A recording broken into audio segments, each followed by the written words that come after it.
ao costume de ir para as praias. O país despeja-se nas praias do Atlântico, principalmente no Algarve. Bom, mas não é só nas praias. Há muita gente que prefere a serra à praia. Isto que estão a ver, à primeira vista, é uma praia litoral. Pelo contrário, estamos em plena Serra do Gerês. Esta aqui é a Albufeira da Caniçada e os montes que estão na nossa frente são a Serra do Gerês. E é na Serra do Gerês que vamos hoje passar este domingo de verão. Para começar por aqui, gostava que vissem além. Não sei se estão a ver, além há uma marina, mas é uma marina sem barcos. E ao largo estão amarrados numerosos barcos sem marina. Isto parece à primeira vista um contrassenso. Fizeram uma marina com fundos comunitários, custou imenso dinheiro, e agora os barcos não podem atracar na marina, têm que estar ao largo. Claro que quem fez a marina está descontente, porque a marina foi feita para funcionar, os donos dos barcos estão descontentes, porque os barcos sofrem menos quando estão atracados. O que acontece? O que acontece é que as marinas só podem funcionar com licença vinda de Lisboa. Demorou menos a fazer a marina do que a passar a licença. Há 2 anos completos, que estão à espera da tal licença e a marina continua deserta. O que não está deserta é a serra. Aquele rio que estão a ver, como veem, há ali centenas de pessoas. Aquele rio é o Rio Homem. Bom, e o lugar onde agora lhes estou a falar é a Portela do Homem. Portela do Homem porque é precisamente aqui que nasce o Rio Homem. Junto de mim estão grandes colunas, são marcos miliários de uma estrada romana que passava aqui. É claro, naturalmente, em cada ponto da estrada, de milha a milha, havia um marco. Estão aqui estes todos porque, por alguma razão, resolveram trazer para aqui marcos que foram aparecendo. O que cá devia estar era este. É o marco da milha 34, quer dizer, na estrada que ligava a Brácara Augusta, a nossa Braga, à cidade romana de Astúrica, a atual Astorga, ficava na 34ª milha. Milha vem do latim milia. Milia quer dizer 1000, eram 1000 passos. Bom, e a gente pensa, mas como é que 1000 passos davam uma milha e hoje 1000 passos dos meus não dão nem sequer 1 quilómetro, e dos seus leitores, mesmo que tenham passos do gado, nunca passará de 1 quilómetro. É que os romanos consideravam um passo, não isto, que a gente hoje chama um passo, mas o espaço que ficava entre pôr o mesmo pé no chão. Punha-se um pé, depois erguia-se sobre o outro, quando aquele pé voltava a tocar o chão, isso é que era um passo. Isso são cerca de 1,80 m, portanto, uma milha era cerca de 1 quilómetro e mais 800 metros. A milha, estou-lhes a falar em números aproximados. Bem, o mais formoso conjunto de marcos miliários que eu conheço do nosso país é aqui. E o mais belo pedaço de estrada romana que existe, o mais extenso, o mais belo não posso dizer, mas o mais extenso, com 30 quilómetros completos, é a estrada romana do Gerês. Chama-se Ageira. Bastava isso para este lugar ser um lugar carregado de história, mas não é só isso. Pode-se dizer que em todos os grandes períodos da nossa história, o destino português passou aqui por estas rochas. Olhem, foi aqui que o abade do Mosteiro do Boro trouxe os seus homens e deu batalha aos castelhanos no tempo do Nuno Álvares. Bom, diz que eram 600 homens de armas armados lá no Mosteiro do Boro e que vieram aqui e que venceram os castelhanos. E foi aqui, exatamente por esta estrada que está na nossa frente, que saíram os últimos soldados liberais em 1828, obrigados a embarcar para um triste exílio e que vieram depois, anos mais tarde, a desembarcar no Mindelo para estabelecer uma situação política constitucional, quer dizer, de tipo moderno e europeu em Portugal. É um lugar carregado de história.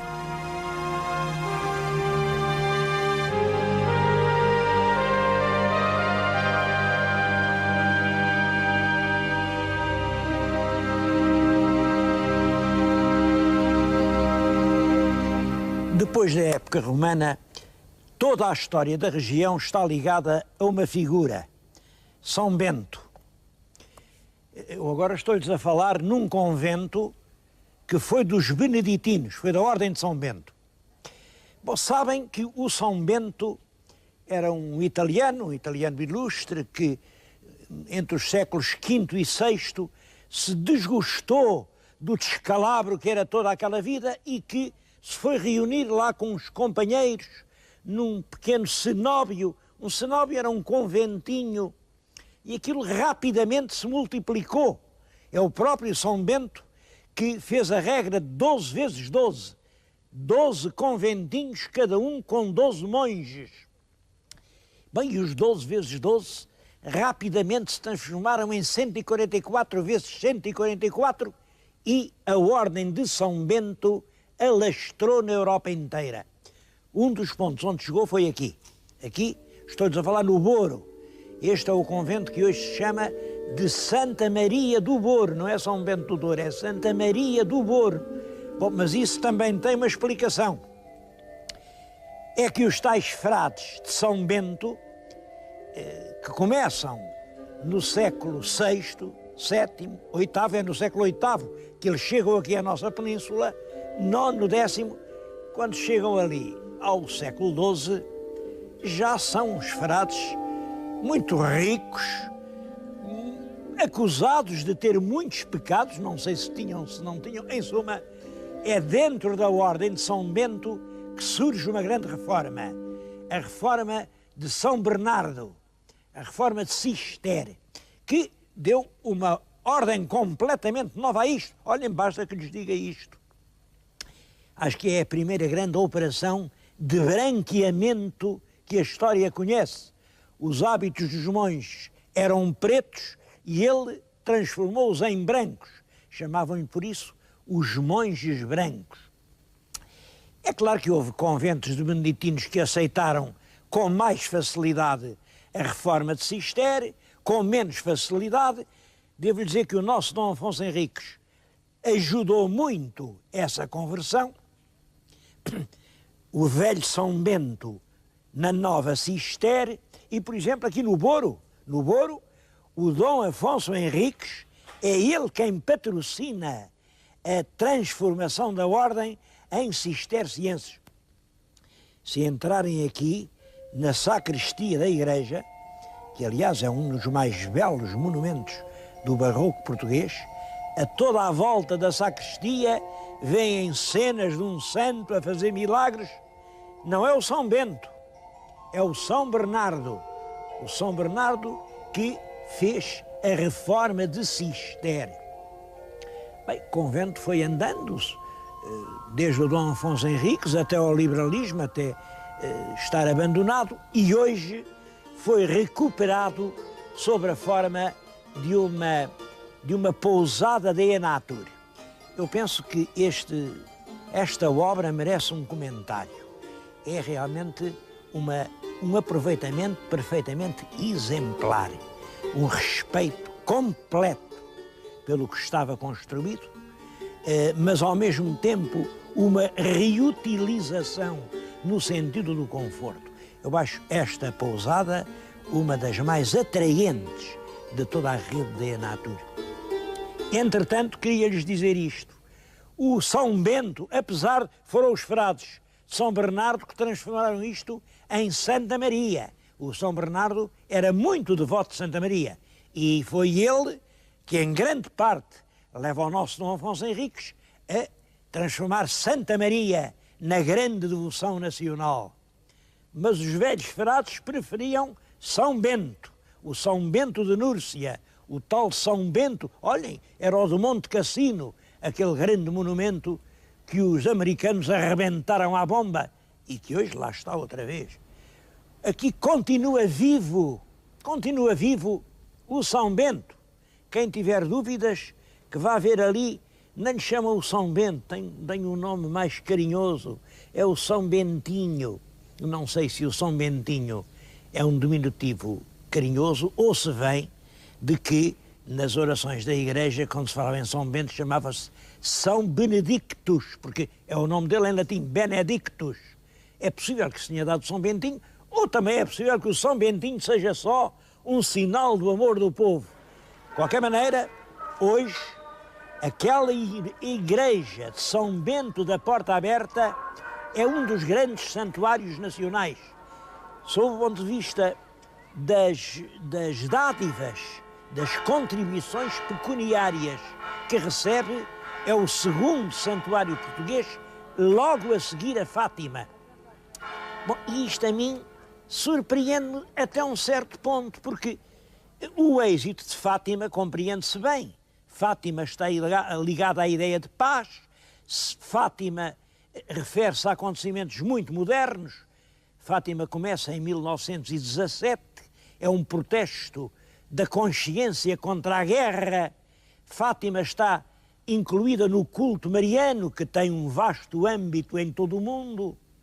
Agora, São Bento, como é que se explica que um santo do século V e VI da nossa era, um santo do tempo dos romanos, ainda hoje provoque estas inundações de gente? Vêem aquele grupo compacto, parece que está ali para ir receber qualquer coisa. É o contrário, não vão receber, vão dar a sua contribuição para o culto de São Bento.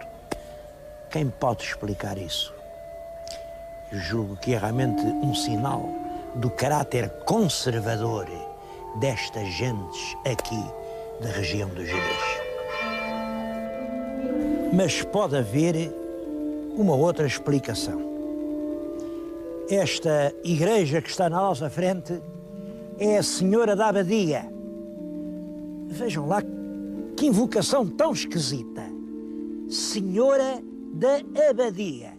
Então parece que os abades é que fizeram Nossa Senhora da Abadia. Como sabem, as invocações de Nossa Senhora são muitas. Senhora da Conceição, Senhora da Anunciação, Senhora da Ressurreição, Senhora da Ascensão, Senhora do Rosário, Senhora da Graça, Senhora da Luz, Senhora da Saúde, Senhora do Socorro, da Ajuda, do Patrocínio, das Mercês.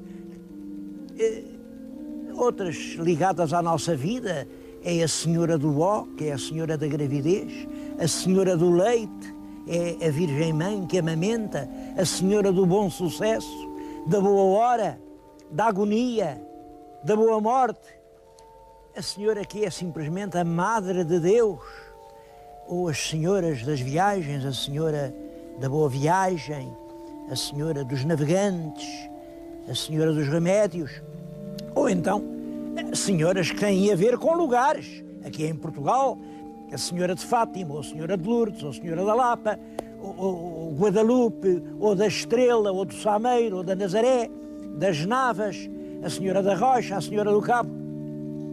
Agora, Senhora dos Abades, Senhora da Abadia, porque essas coisas não costumam ter Nossa Senhora. Reparem, não há nem nunca houve Senhora da Lua, nem Senhora do Sol, nem Senhora da Noite, nem Senhora dos Bons Negócios, nem Senhora da Lotaria, ou da Sorte, ou da Banca, ou da Moeda, ou das Armas, ou das Guerras. É certo que os portugueses inventaram uma Senhora da Vitória, depois da Guerra de Aljubarrota, mas é um caso isolado. Agora, isto, uma senhora da abadia, quer dizer, uma senhora que os senhores abades mandaram fazer, isto liga-se com a explicação que é esta. O verdadeiro convento O primeiro não tinha nada a ver com Santa Maria. A invocação era São Miguel, mas realmente o grande santo era São Bento. São Bento. Depois, quando vem a reforma de Cister, eles mudaram, porque o São Bernardo era extremamente devoto de Santa Maria. E em toda a parte onde há influência da reforma do São Bernardo, aparece o culto de Santa Maria. Penso que é nessa altura que em Portugal Santa Maria passa a ser uma espécie de devoção universal. E aqui, o que é que eles fizeram? Aqui neste sítio ainda ficou reservado à Santa Maria, mas com este nome, a Senhora da Abadia, a Senhora que os novos santos abades, os abades postos lá por Cister, mandaram respeitar. Entretanto, mantinha-se o culto de São Bento da Porta Aberta.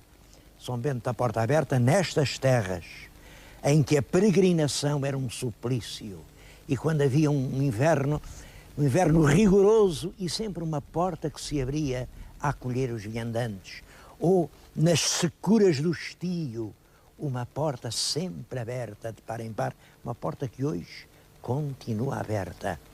São Bento da hospitalidade, São Bento aberto a todos. E foi esse São Bento o que chegou até agora e que explica aquela multidão de esmolas que há bocadinho vimos.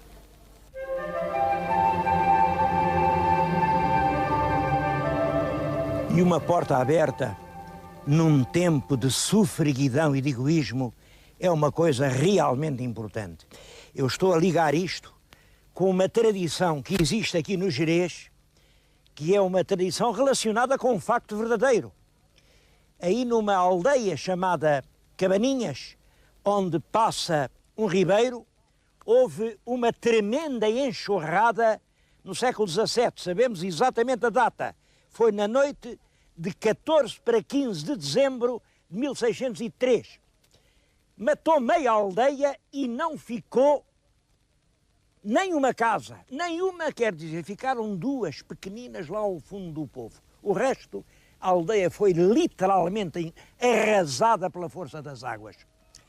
Ora, um escritor do tempo, o abade de Chorense, escreveu a sua interpretação. Ele diz que era domingo e o povo da aldeia, em vez de ir à missa, ficou em casa a tratar da matança do porco. Claro, foi o castigo do céu. Mas a história que ainda hoje o povo conta é bem diferente. Diz que durante o dia, que era um dia enregelado de inverno, tinha passado ali um velhinho a tiritar de frio e tinha batido a todas as portas, mas todas as portas se cerraram e ele não teve nenhum sítio onde se aquecer ao calor de uma lareira.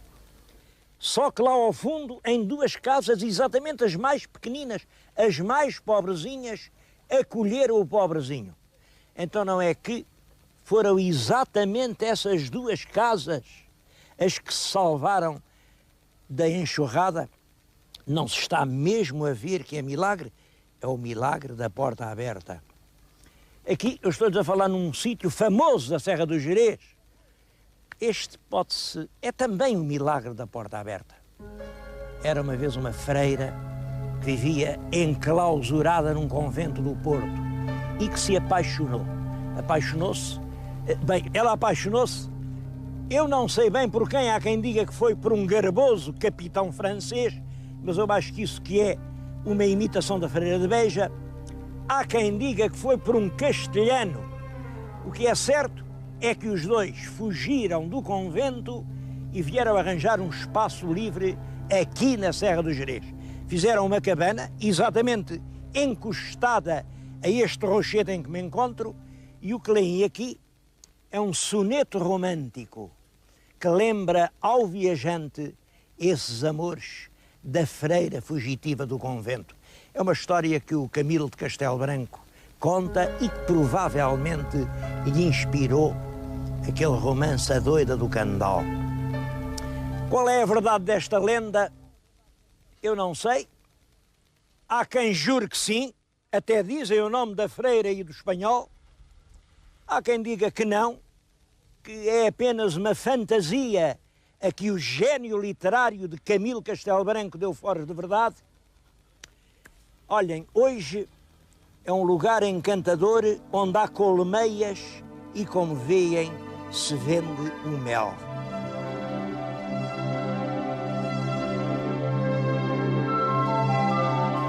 Os frades do Douro espalharam granjas e aproveitamentos agrícolas em toda esta zona do Gerês. Pode-se dizer que se lhes deve a colonização e povoamento do Gerês.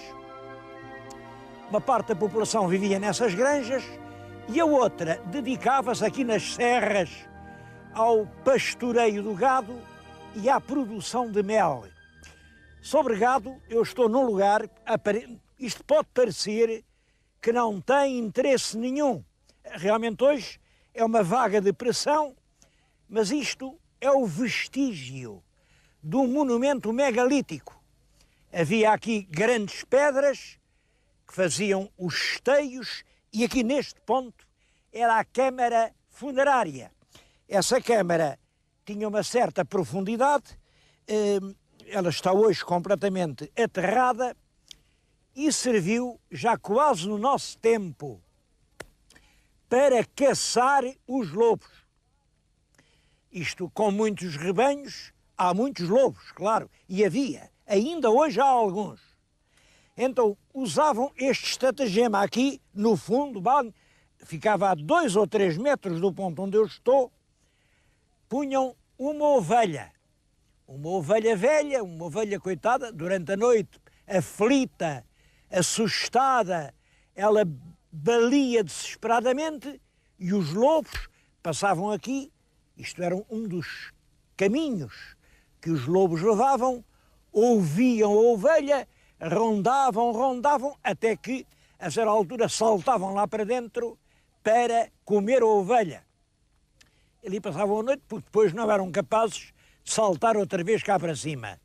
Pela madrugada vinham os pastores com forquilhas, inutilizavam o lobo, amarravam-no num grande madeiro e levavam-no. Parece que quem apresentasse na administração um lobo vivo ficava livre da vida militar. Bem, hoje, ainda de longe em longe, se avista algum lobo. Avista um lobo, porque é claro, aqui continua a haver rebanhos. Mas esta pequena depressão é tudo quanto resta desse tempo da caça ao lobo.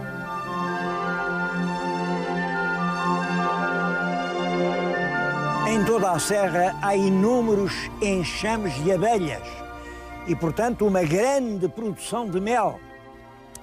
A propósito de mel, eu gostava de contar aos meus telespectadores uma coisa que se passou há pouco tempo comigo e que eu estranhei muito.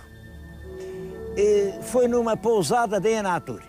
Eles, ao pequeno almoço, põem, enfim, uns pequenos boiõezinhos com mel e, naquele caso, era um mel distribuído por uma empresa portuguesa de que eu não digo o nome, mas é o que merecia que dissesse, e dizia que era mel húngaro. Então, mas toda a gente sabe que nós temos aqui mel a mais, que é difícil vendê-lo, mel húngaro. Mas o pior foi quando eu provei o mel. O diabo do mel, não sei, mas parecia-me assim uma gelatina com aroma. Não, aquele mel eu desconfiei. Ora, para distinguir o bom mel do mau, não há nada como uma abelha. As abelhas adoram mel. E eu peguei no boiãozinho, levei-o para a palmela, pus um bocadinho de mel bom, verdadeiro, de colmeias portuguesas, num prato, pus ao lado aquele mel húngaro e esperei pelo resultado. O resultado foi que, no dia seguinte, as abelhas do enxame tinham comido todo o mel português e tinham deixado todo o mel da Hungria. E eu pensei, gostam mais do mel português não admira, são abelhas patriotas, mas amanhã que remédio têm elas? Vão comer o mel da Hungria. Mas, quando no dia seguinte fui ver, estava um dia muito quente, sol muito forte, tinha acontecido isto. A força do sol tinha evaporado a essência que havia na gelatina. E o que lá estava era realmente, enfim, um fio de gelatina descorada, que revelava evidentemente que o tal mel da Hungria era uma falsificação. Ora bem, eu fiquei a pensar no seguinte: quem perde com isso, sei eu, somos nós, que somos enganados, que nos dão um produto mau em vez de um produto bom, um produto estrangeiro em vez de um português. Agora, quem é que tem a ganhar com essa falsificação? Essa é a pergunta que eu tenho a fazer. Às vezes é mais fácil fazer as perguntas que dar as respostas.